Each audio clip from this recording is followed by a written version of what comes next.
Zöhrəcan, rəqəmlərin sənin üçün bir önəmi varmı? Həyatda hər şeyin önəmi olduğu kimi rəqəmlərin də önəmi var. Xüsusən də rəqəmlərin insanların taleyinə, numerologiya deyilən bir şey var da, ona çox böyük təsiri var. Ona görə mən belə fikirləşirəm ki, yəqin ki, bu sual təsadüfi deyil. Ona görə də mən düşünürəm ki, əlbəttə ki var, əlbəttə ki var. Onların uzlaşması, onların nə bilim o riyazi anlamı və s. və ilaxır. Yəni bu mən Yəni mən diletantam bu məsələlərdə, amma prinsip etibarı ilə əgər söhbət rəqəmdən və insana dəxli olan o yaşından söhbət gedirsə, sözsüz ki var. Amma adam da var ki, deyir ki, mənim üçün rəqəmlər sadəcə bir rəqəm rolunu oynayır. Yəni mənim Yox, elə deyil, elə yaşısa deyil. yaşı Həyatda gəlməz. hər şeyin çox dərin anlamı olduğu kimi, bunun da çox dərin anlamı var. Özünün insan taleyinə təsiri var. Oturursan, pul sayırsan, gün sayırsan, tarix sayırsan, bunların hamısı necə ola bilər ki, onların heç birinin əhəmiyyəti olmasın? Bəzi- Hər şey saymaqla başlayır. Necə ola bilər ki, onun əhəmiyyəti olmasın? Bəzi Var. insanlar var ki, məsələn, deyəndə ki, sual verəndə, məsələn, deyir ki, mən bu illərin ömrümün müəyyən hissəsi var ki, onu doya-doya yaşamışam. Amma müəyyən hissəsi var ki, onu sadəcə yola vermişəm. Səndə də olubmu, həyatının bütün yaşları doya-doya yaşamısan, yoxsa belə yola verdiyin illər də olub? Bilirsin, mən ümumiyyətlə təbiət etibarı ilə ümumiyyətlə həyatda hər şeyə ciddi yanaşan adamam. Kənardan bəlkə də biraz daha çox deyib gülən, yəni həyatını yaşayan bir adam kimi bəlkə təsir bağışlayırsam da, amma mənim üçün hər şey ciddidir. Və heç vaxt elə olmayıb ki, sadəcə mən əhəmiyyət verməyim günlərimə, həyatıma, münasibətlərimə. Elə bir şey olmayıb. Yox, mən hər şeyə ciddi yanaşmışam və yaşadığım hər günə, hər saniyəyə görə də Allahıma çox minnətdaram. Elə bir şey olmayıb ki, mən o günlər, o saatlar mənim üçün əhəmiyyətsiz olsun. Hər gün bir dərsdir. Bəziləri də deyir ki, məsələn, silib atmaq istədiyim illər var ömrümdən. Xeyr, yoxdur elə bir şey. Onlar mənimdir, mən onları yaşamışam, mən onlardan dərs almışam, mən onlardan məzmun almışam. Yəni ağrısı ilə, acısı ilə, Bəli, onlar hamısı şirinliyi ilə mənimdir. bütün illəri. Bəli, bəli, çox haqlısınız. Əzabı ilə də, sevinci ilə də, göz yaşı ilə də. Onlar hamısı mənim illərimdir. Mən onları həyatımdan istəsəm də çıxarda bilmərəm. İstəsəm də onları silə bilmərəm. Bəli, bəzən insanın unutmaq istədiyi məqamlar olur. İnsan deyir ki, kaş olmayaydı filan. Amma mən asi olmadım da heç vaxt. Mən həmişə hər şeyi qəbul elədim. İçimdə qəbul elədim. Düzdür, mən təbiət etibarı ilə bir balaca üsyankar ola bilər adam olmuşam. Hər şeyi mübarizə aparmaq, mücadilə etmək kimi nə talih mənə düşüb də boynuma, çiyinlərimə elə talih düşüb. Həmişə mənə deyirlər ki, sən mübarizsən. Amma mən onlardan da razıyam.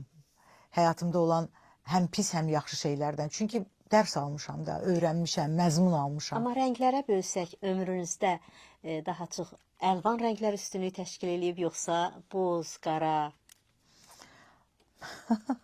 Nə bilim, vallahi hamısı mənim həyatımdır və mən onların bütün rəngləri sevdiyim kimi həyatıma o rəng qatan və qatmayan məqamları da sevmişəm. O rənglərin hamısını sevirəm. Kaş ki dediyi məqamlar çox olub. Əlbəttə, kimin həyatında olmayıb ki? Hər kəsin həyatında elə bir şey olub, kaş ki dediyim məqamlar olub. Amma doğrudan belə xüsusi bir peşmançılıq çəkdiyim məqamlar da olmayıb. Həyatımda bir dəfə, yalnız bircə dəfə bir həddən artıq çəkdiyim peşmançılıq var ki, əlbəttə ki, mən indi də onun etkisini hiss eləyirəm özümdə, həyatımda, taleyimdə. Amma həyat davam eləyir də, neynəmək olar ki? Özünü danlamağı sevirsən? Özümü danlamağı deyil, özümlə məsləhətləşməyi, içimdə söhbət eləməyi. Mən əslində cəmiyyətdə olmadığım zamanlar tək qalıram da, yəni özümlə tək qalıram. O yüzden istər-istəməz ikinci mənimlə söhbət eləyirsən, özünə məsləhət verirsən və yaxud özünü bəzən danlayırsan, bəli, bəzən fikirləşirsən ki, hesablayırsan, götür-qoy eləyirsən. Yəni, əlbəttə ki. Bu içindəki mənlə arada dalaşmaq, sözləşmək, sözünə baxmamaq. Olur. Olur. Çox olur əslində.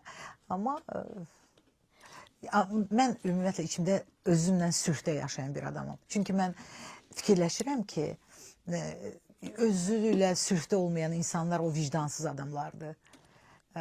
Düzgün eləməyən, ədalətsiz adamlardır. Mən çalışmışam, mən ki tərəziyəm.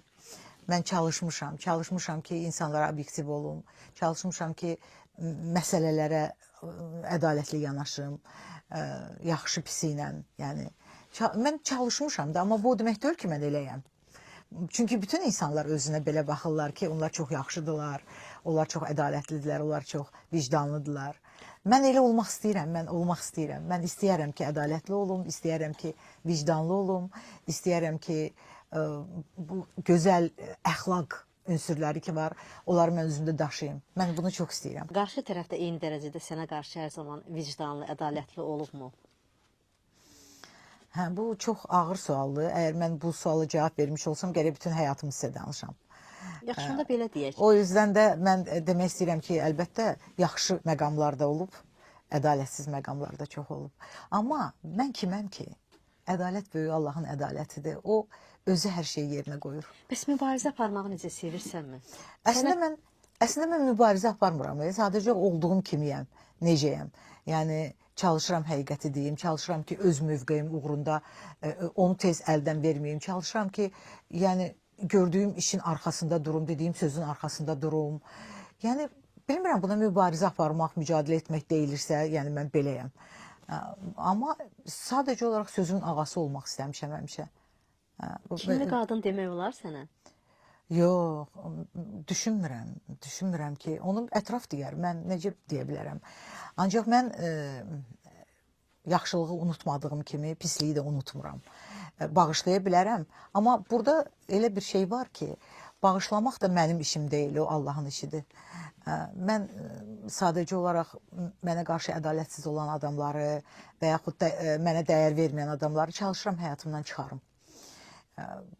Çox gec də olsa o baş verir də.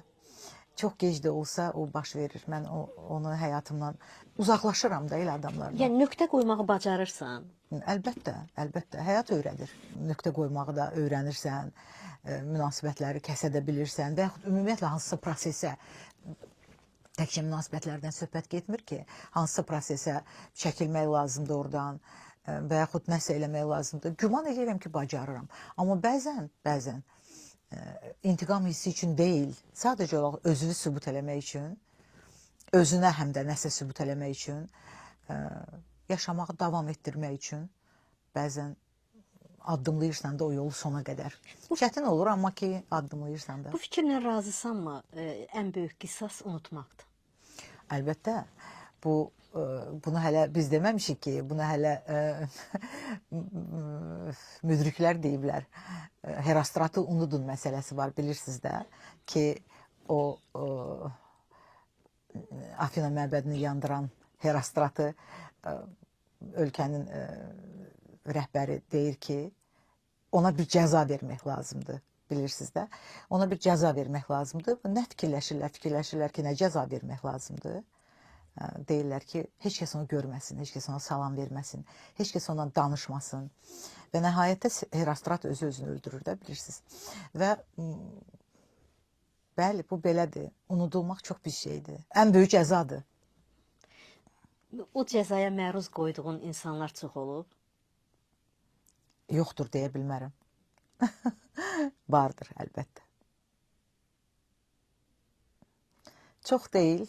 Şükür Allah ki, Allah mənə elə bir çevrə bəxş eləyib ki, elə dostlar bəxş eləyib ki, mən onlardan çox razıyam.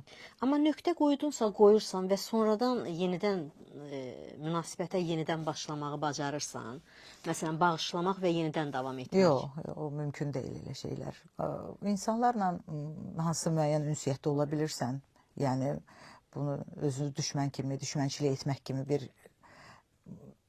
belə şeylərə lüzum yoxdur. Yaraşmaz yəni. Amma onlar artıq sənin üçün bir önəm kəsb eləmir. Bəs insanlara söhbət sadiq olmayan dostlardan gedir, sadiq olmayan insanlardan gedir və sənə qarşı haqsızlıq edən insanlardan gedir. Onlara qarşı sənin ən sərt reaksiyon nə olur? Elə bayaqdan biz ondan danışırıq da, unutmaq. Mən heç onlarla münasibət aydınlaşdırmaq da lazım bilmirəm. İnanırsınız, mən belə fikirləşirəm. Amma Elə şeylər var ki, orada istər-istəməz gəlir iş elə yerə çatır ki, sən orada nəyisə deməlisən.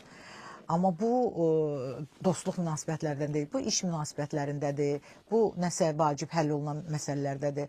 Amma şəxsi münasibətlərdə əsla heç münasibət aydınlaşdırmağa da dəyməz hətta, mən belə düşünürəm. Yəni bu ümumiyyətlə həyatdır. Bu elə bir prosesdir ki, bu istər-istəməz sən bunun içindəsən və sən bunun içindən keçə-keçə özü-özünə yaranan məsələlərdir. Özü-özünə. Görməzdən gəldiyi məqamlar çox olub.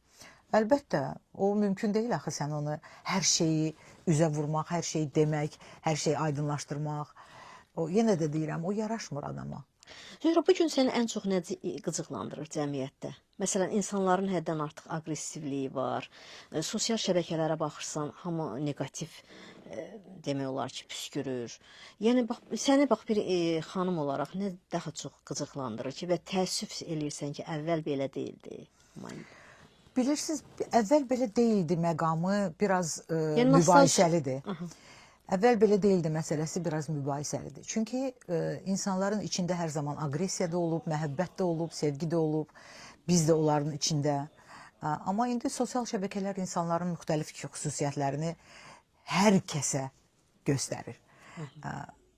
Necə ki, insan bəzən balaca kiçik çevrələrdə yaşayır, o çevrələr ancaq onu tanıyır.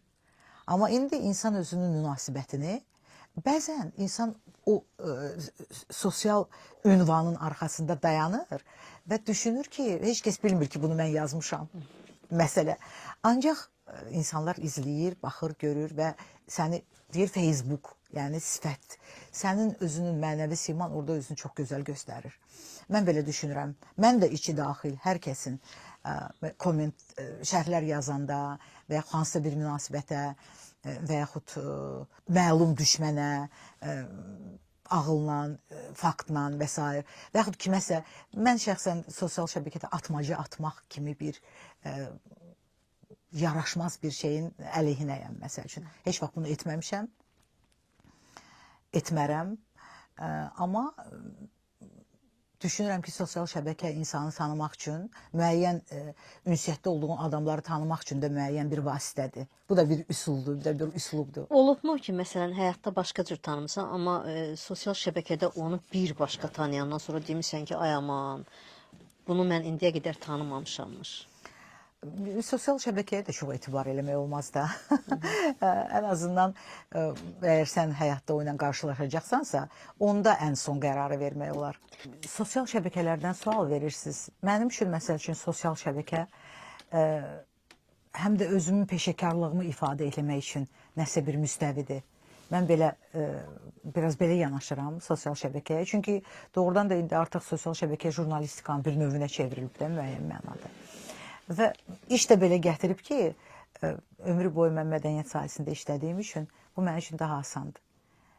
Və mən belə fikirləşirəm ki, orada biz daha uğurlu ola bilərdik. Sadəcə olaraq zaman yoxdur, iş var, başqa dərs var və s. və axır. Amma hər halda düşünürəm ki, bundan daha peşəkar istifadə eləmək olar. Sinənizdəki o xara bülbül medalyonun diqqətimi çəkir, bayaqdan baxıram. Həmişə üstündə görürəm sənin. Bəlkə də Azərbaycanlılar üçün bu təəccüblü deyil. Çünki biz bilirik ki, bu xara bülbül nəyin işarətidir? Bizim zəfərimizin, bizim qələbəmizin, bizim əqidəmizin, bütün dünyaya səs saldığımız bir zəfərin ifadəsidir. Və mən özümə söz vermişəm ki, həmişə onu özümdə daşıyacağam. Çox böyük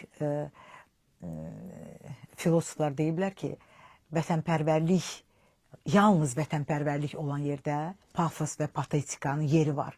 Başqa yerlərdə pafos biraz həddən artıq belə patetik danışmaq adama bir qəribə gəlir. Amma vətən mövzusu olanda, vətənpərvərlik mövzusu olanda insan doğrudan da patetik danışmaq istəyir. Və mən həmişə özümə söz vermişəm ki, onu özümlə həmişə daşıyacağam. Bir də ki, yenə deyirəm, bizə qəribə gəlmir, amma məsəl üçün mənim xaricdən olan dostlarım var. Həmişə onlar gələndə mən onlara hədiyyə vermək istəyəndə mən mütləq onlara xara bülbül bağışlayıram. Çünki istər-istəməz bundan sonra gəlir o cümlələr, Azərbaycan haqqında danışmaq, onun qələbəsi haqqında danışmaq. Mən də bunu onlara danışmaq istəyirəm. Mən istəyirəm onlara danışım ki, biz bax buyuq, biz Azərbaycanlıyıq, bizim belə qələbəmiz var. Biz nəhayət ki ona nail olduq. Biz doğrudan da bizim ölkə başımızı bütün dünya tanıyır və onu təqdir edir. Bu mən xoşuma gəlir. Mən xoşuma gəlir. Ona görə ki, Azərbaycanı sevmək, onu təbliğ etmək, ona bu cür yüksək hisslər bəsləmək, bu çox gözəl bir şeydir. Bu mənim içimdən gələn və mənə həmişə kövrəldən bir şeydir. Zəfər çalmış qalib ölkənin vətəndaşı olmaq həqiqətən də qürur vericidir. Doğrudan da elədir. Doğrudan da elədir. Bu inanılmaz bir hissdir və mən onu istər-istəməz həm jurnalist kimi, həm müəllim kimi, həm bir dost kimi, həm bir insan kimi, yəni hər zaman o hissi yaşayıram və onu təbliğ etmək istəyirəm. Məni bizim millətimizdən olmayan, məni tanımaq istəyən, mənim yanımda olan insanlara həmişə ötürmək istəyirəm o hissi. Ümumiyyətlə yoxlayıb etibar eləyənlərdənsən, yoxsa inanıb etibar eləyənlərdənsən? Bu da çox prosesual bir şeydir. Bu da çox prosesual bir şeydir. Onu sənə ürəyin deyəcək, onu sənə özün dünya görüşün deyəcək. Ya sən birdən-birə ona inanırsan, olur elə ki, bəlkə də heç layiq deyil ona inanmağa, güvənməyə, etibar eləməyə. Amma prinsip etibarından o artıq səni müşayiət edir. Həyat səni müşayiət etdiyi kimi, əgər sənin həyatında davamlı kimsə varsa, deməli sən onu yavaş-yavaş tanımağa başlayırsan da, inanmağa başlayırsan. Əlbəttə ki, mən onun tərəfdarıyam ki, ümumiyyətlə insan bir balaca o güvən hissini qorumalıdır, çox yaxına buraxmamalıdır hər kəsi. Mənim təbiətimdə çox deyilənə görə çox istilik var deyə mən bəlkə də ona nail ola bilmirəm. Bilmirəm. Çox pozitivsən həm də. Yəni mənə maraqlıdır ki, Zöhrən sonuncu dəfə nə vaxt bir hönkürərək ağlayıb? Onu gəl qalsın da o mənim üçün. Çünki həmişə insan tək qalanda özü ilə müəyyən hisslər də olur da. Olur, o da olur, o da olur. Tək qalanda bəzən insan gülə də bilir. Bəzən insan öz dərdlərinə də gülə bilir, insan öz səhvlərinə də gülə bilir. Bu ən böyük məsələdir. İnsan özünə gülə bilirsə, o sarkazmla özünə yanaşa bilirsə, onda ona ağıllı adam demək olar. Mən belə başa düşürəm. Amma göz yaşlarını göstərməyi xoşlayırsan. Siz görmüsünüz? Mən görməmişəm, elə ona görə də güclü xanımsan. Demək ki, güclü xanımsan. Yox, kim xoşlayır ki? Niyə xoşlayanlar var, ağlayanlar var? Yox, əlbəttə. Tutaq ki, hamı ilə bir yerdə kinoteatrda bir filmə baxanda adamı ağlamaq tutur bəzən. Onu görənlər bəlkə olub. Bəlkə çox böyük, çox səmimi etiraflar eləyəndə insanı bəzən ağlamaq da tutur. O da olur. Bəlkə onu görənlər olub. Zərif xanım yoxsa güclü xanım? Amma zərif olmaq o demək deyil ki, sən gücsüzsən. Mən elə düşünürəm ki, zərif olmaq o demək deyil ki, sən gücsüzsən. Və güclü olmaq o demək deyil ki, sən zərif deyilsən. Nə bilim. Yəni bəzi xanımlar var ki, ona güclü xanım deyəndə xoşuna gəlmir. Güclü nə deməkdir? Güclü fiziki güc deyil ki bu. Güclü mənəvi cəhətdən güclüdür. Özünə bacarır, nəfsinə qalib gələ bilir, kiməsə yardım edə bilir və yaxud ki, nə bilim, hansısa bir maneəni aşa bilir, öyrənə bilir. Güclü bu deməkdir də. Həyatda müəyyən çətinliklərə qalib gələ bilir. Bu zərif insanlar da bunu eləyə bilirlər. Çox zərif, arıq, marıq, nə bilim. Siz məsəl üçün deyə bilərsiniz ki, Maya Plisetskaya zəif adam idi. Məsəl üçün. Və yaxud ki, bizim hansısa aktrisalarımız və yaxud aktyorlarımız, elm adamlarımız, onların hansı üçün xanımlardan söhbət gedir? Hansı üçün demək olar ki, onlar zəifdirlər?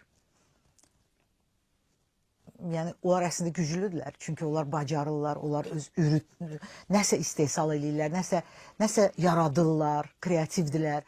Güc nədir? Güc budur da. Mənə elə gəlir ki, ən böyük güc ağıldır və səbirdir. Məsəl üçün, mənim inancım odur ki, insanın səbir etsə əgər, açılmayan qapılar heç vaxt olmaz. Səbir çox böyük gücdür, çox böyük qüvvədir. Bəzən deyirlər ki, gözəl xanımların taliyi daşlı kəsəkli olur. Bütün xanımların taliyi daşlı kəsəklidir. Bilmərəm, gözəl siz nəyə deyirsiniz? Gözəl, insan bəzən o qədər zahirən çox gözəl olur ki, amma ağzını açanda ondan heç danışmaq istəmirsən. Bunlar hamısı adi şeylərdir, çoxdan sübut olunmuş şeylərdir. Yəni, bəzən də elə qadın olur ki, görürsən ki,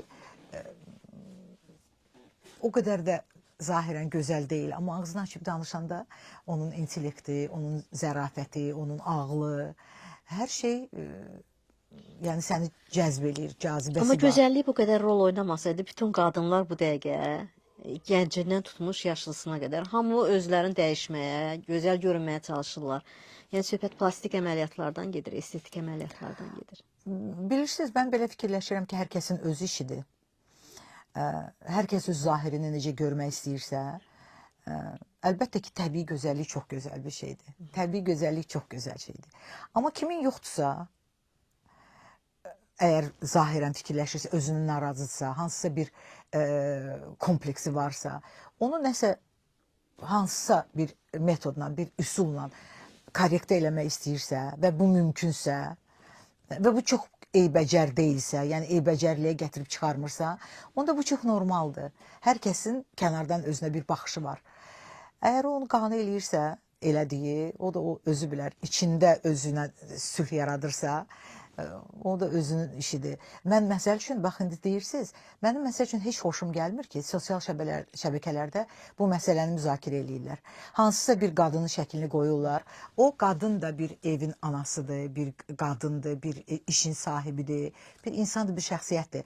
Sən onu tanıyırsan və yaxud tanımırsan, sən onun şəklini ora qoyursan və onunla başlayırsan sarkazm keçməyə, lağa qoymağa. Bu, məsəl üçün, mənə elə gəlir ki, bu mədəni adama layiq olan bir şey deyil. Mədəni cəmiyyətə layiq olan bir şey deyil. Nə qədər o eybəcər görünmüş olsa belə, o sənin işin deyil. Heç kəsin işi deyil. Yəni xüsusən kişilər daha çox qeybət eləməyə başlayıblar.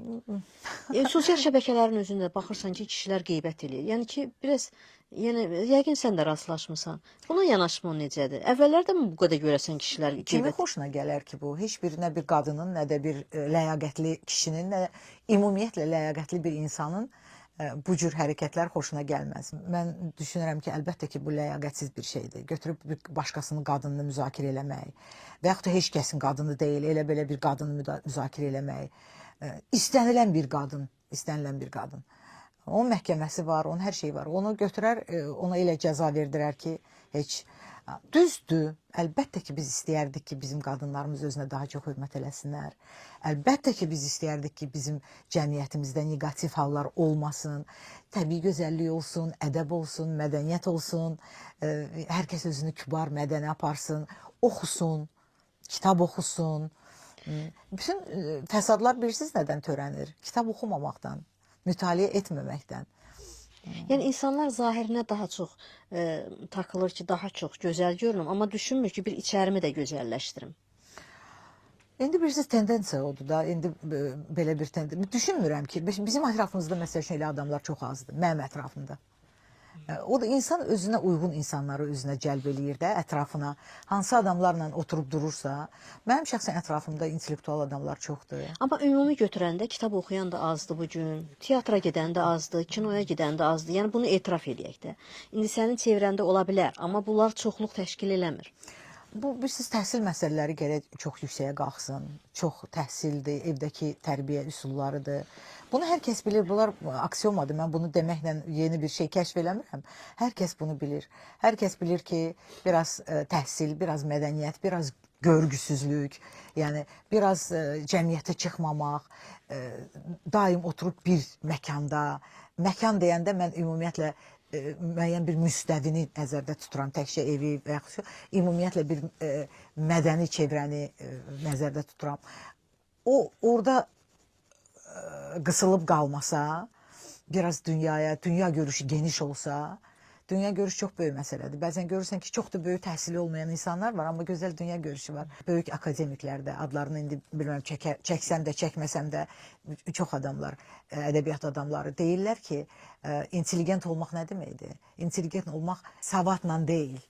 Bəzən elə kənd adamları var ki, onlar məsəl üçün 5 dənə professor adı olan, 5 dənə elmi dərəcəsi olan insandan daha mədənidir, daha qanacaqlıdır. Bilirsiniz, iki də anlayış var da, bir alınma mədəniyyət var, mənim nəzərimdə. Bir də var qanacaq. O qanacaq o mentalitetdir. Yəni, sənin içində xalqının daşıdığı o gözəl keyfiyyətləri sən daşıyırsan, qanacaqdır. Mən belə başa düşürəm, yəni. O qanacaq olanda insanda abur həya, əxlaq, əqidə olanda insan daha yaxşıdır da o. Bu yaxınlarda, lap bu yaxınlarda belə bir rilsə baxdım. Deyir ki, ey gözəl, ey insanlar, ey utanan insanlar, ey sözündən utanan insanlar, geyimindən utanan insanlar, yolda insanlara kobud davranmayan insanlar və sair və sair və sair. Yenilməyin. Bu dünyanın gələcəyi yaxşı olacaq. Belə bir buna bənzər bir reels idi. Mən buna baxdım və təbii ki, hamımız belə istəyirik də. Biz istəyirik ki, nə qədər ki ədəbli, mədəni, o xalqının yaxşı mental hisslərini öz içində daşıyan insanlar var. Gələcək də var da. Zöhrə, çox işlərin var. Eyni zamanda xanımsan, gözəl xanımsan, eyni zamanda müəlliməsən. Yəni bir neçə işlərin var da. Yəni bütün bu işləri necə çatdırırsan? İndi biraz daha sakitəm. Amma əvvəllər əlbəttə həmişə 3-4 yerdə işləmişəm. Çünki başlayan ildən elə mən Şamaxı rayonunda işləmişəm, qəzetdə. Qəzetdə 5-6 nəfərin işini görürdüm. Tərcüməçilik eləyirdim, müxbirlik eləyirdim və s. və axır. Qaldı ki, qəzetdə buraxırdım, lap mətbəyə də gedirdim. Ondan sonra da elə oldu ki, televiziyada işləməyə başladım. Orada da bir redaksiyada yox, bir neçə redaksiyada çalışdım, radioda çalışdım, paralel olaraq televiziyada çalışdım. Sonra televiziyada paralel olaraq həm müəllif verilişləri elədim, həm səhər proqramında çalışdım. Siz bunları bilirsiniz. Sonra da paralel olaraq Xarici Dillər Universitetində dərs deyirdim, uzun illər, sonra turizm üstündə dərs dedim. Yəni, sonra Mədəniyyət Nazirliyində bilirsiniz, mətbuat katibi idim. Eyni zamanda paralel olaraq Lider televiziyasında da çalışırdım. Paralel olaraq dərs də deyirdim. Hər zaman belə olub, hər zaman belə olub. Geriyə baxmağa bəzən heç vaxt da olmur. Fikirləşirsən ki, sonra baxanda sən işlərdə fikirləşirsən ki, bunu sən eləmsən. Ancaq ki, belədir. Ancaq indi bir balaca sakitlikdir, amma yenə də yəqin ki, olacaq. İnsan, yəni çalışmağa öyrəşən insan nələrsə eləmək istəyir də yenə də. Harda özünü daha rahat hiss edirsən bu işlərin içərisində? Mən doğrusu hər yerdə. Əgər mən o işi bacarıramsa, öhdəsindən gəlirəmsə, mən orada özümü rahat hiss edirəm. Gücü nədən alırsan Zöhrə? Yəni bu qədər energetik xanımsan, maşallah. Yəni nədən alırsan bu gücü, enerjini? Əvvəla bu Allahın verdiyi xarakterdir. Mən belə başa düşürəm. İkincisi də ki, mənim ailəm hiss edirəm ki, məni sevir.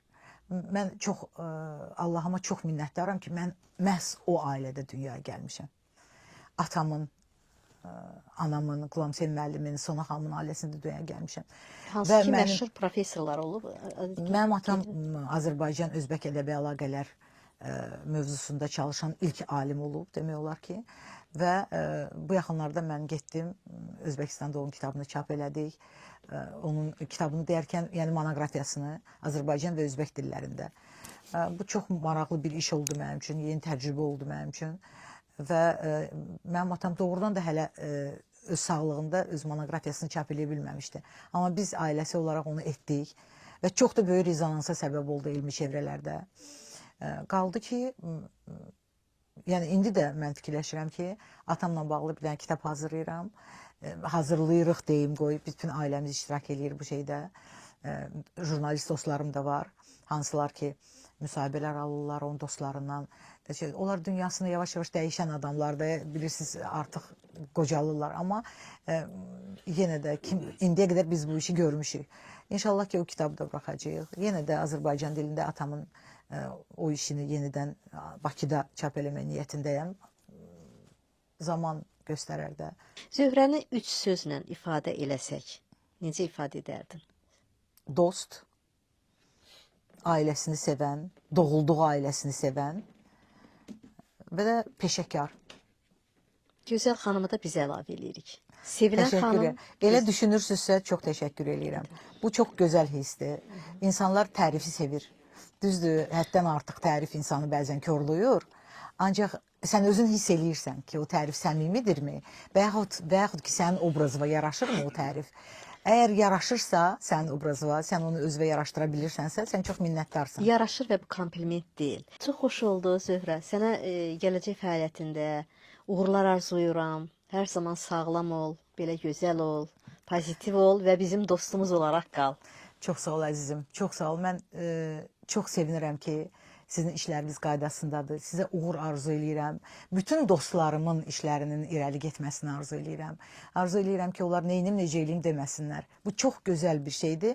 Bir də bir duam var həmişə ki, Allah hər insana özünün niyyətinə görə, ürəyinə görə versin. Bu çox gözəl bir şeydir. Çünki sən hər şeyi Allahın ümidinə buraxırsan, Allahın hesabına, Allahın necə deyim, həllinə buraxırsan da. Və bu dünyanın ən gözəl şeyidir. Allah hər kəsə ürəyinə görə versin. Amin. Təşəkkür edirəm. Mən də sizə təşəkkür edirəm.